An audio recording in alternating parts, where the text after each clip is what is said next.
The New York Jets' quest to make this a December to remember didn't get off to a good start on Sunday as they fell to the Vikings in Minnesota. Jake Brown of the Gangs All Here podcast, of course, he saw the Jets' L on Sunday, but he's here now to talk some gang green football. Jake, how are you doing after this latest Jets loss?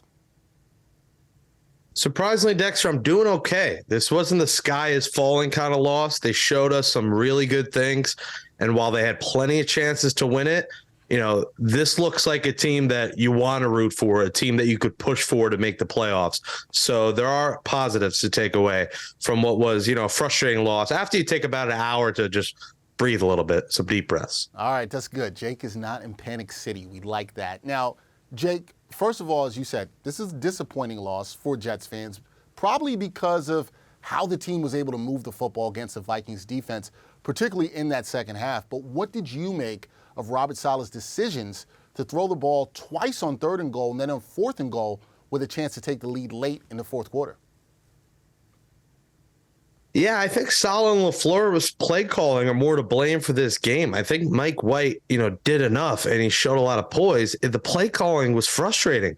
I mean, you get to the red zone 6 times and you get a field goal, 5 of those times. The only time you end up scoring was the play that got overturned. So you can't get in just once when you're in there that many times. That was very frustrating to see. The play calling, listen, you get 3 yards. It's 2nd and goal from the 1. I think 2nd down is the time you get creative there because it's 4 down territory no matter what. So why run night back to back? Why not do a sneak there? Why not give it to the fullback? Why not have Berrios in motion and hand it to him there? LaFleur was not creative there. 3rd down was a waste of a play. I didn't know where that was going. I know they were trying for Garrett Wilson, but that play looked like it was just a mess. What they did on 4th down, maybe you should have tried on 3rd down. That was bad. And then listen, 4th down, Braxton Berrios has got to catch that. I mean, he's probably going to lose sleep tonight because he dropped that ball, Dexter. That is a catch he makes, 9 times out of 10. Unfortunately, he had it, bobbled it. Jets ended up getting another shot, but there just wasn't enough time. Mike had to make a couple deep throws that were just tough to pull off. But the play calling's got to be better. You can't get in the red zone that much and just get a field goal every time. You knew when they kept kicking field goals, they would keep them in the game, but in the end, it might have cost them, and it did. Comes down to that red zone efficiency and Matt LaFleur with the play calls there. Obviously, as head coach, a lot of it is going to fall on Robert Saleh too as well. Now, looking at the quarterback position, Mike White, not as sharp as he was against the Bears. He threw the ball 57 times, and he only completed 31 passes. No touchdowns, 2 picks in this one, Jake. Was this a case of Mike White or the Jets having him doing too much in this one?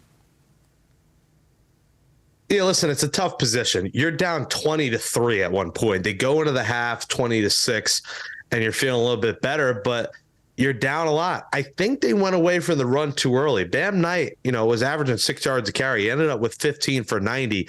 I thought you could have ran it a little bit more and saved Mike White's arm for the end there.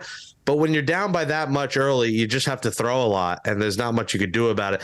That throwing the ball 50 times is not the recipe for success for anyone in the NFL, unless your name's like Joe Burrow or Pat Mahomes or, one of those guys. So that's not the recipe for the Jets to win. They were down Michael Carter, so they were already down another running back. Again, we say it every week how much they miss Breece Hall. I think he was just forced to have to do too much, but this kid showed a lot of poise. Anyone who puts the loss on him is a loser. They didn't watch the same game I did. I know he had a bunch of incompletions, but Mike White played his heart out. And I think he proved to Jets fans that he is the guy. But again, the play calling was the major issue in this. And LaFleur, he's still in his growing pains in his 2nd year offense coordinator of the Jets. He's still trying to figure things out. And I think with his, another quarterback change, he'll get more and more comfortable each week. That's fair there. So when you look at this loss for the Jets, Jake, are there any positive takeaways that you have from this game as the team moves forward into December? Yeah, I mean, there's a ton of positives to take from this game. One, this team was down 20-3. They go to the half, making the longest field goal in franchise history. So you want to take one positive? A team that's been doomed by kicker issues for so many years finally has a kicker. They're flying high. was Zerline Airlines, Dexter. That's Zerline's hairline, Zerline Airlines. He's got a lot of cool things with his name. Legatron, Greg the Leg, the man of many nicknames. They have a kicker. Number 2, Mike White's the guy. Like I said, guts, poise, moxie. That 4th and 10 play to Corey Davis was unbelievable. Just the pocket. He had that slight pocket he had to throw into. Corey makes the catch. He unlocked Corey Davis today. So I don't want to hear Zach Wilson's getting the ball back this season. This is Mike White's team for the rest of the season, and he proved that against the Vikings. 3, this defense has cojones. They struggled in the first half. Listen, they weren't great. The tipped interception hurt. Good field position for the Vikings. But the Jets defense had 4 3-and-outs in the second half. They are playing hard for each other, and both sides of the ball, the defense playing hard for the offense, offense for the defense.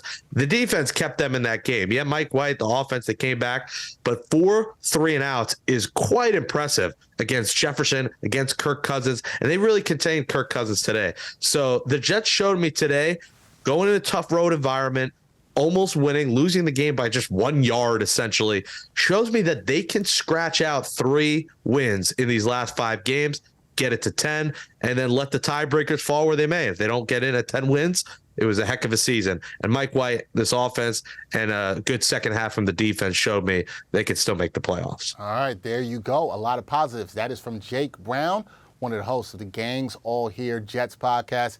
Check that out. Jake, appreciate the insight. Thank you for your time. Appreciate it. Staying positive, baby. Let's go.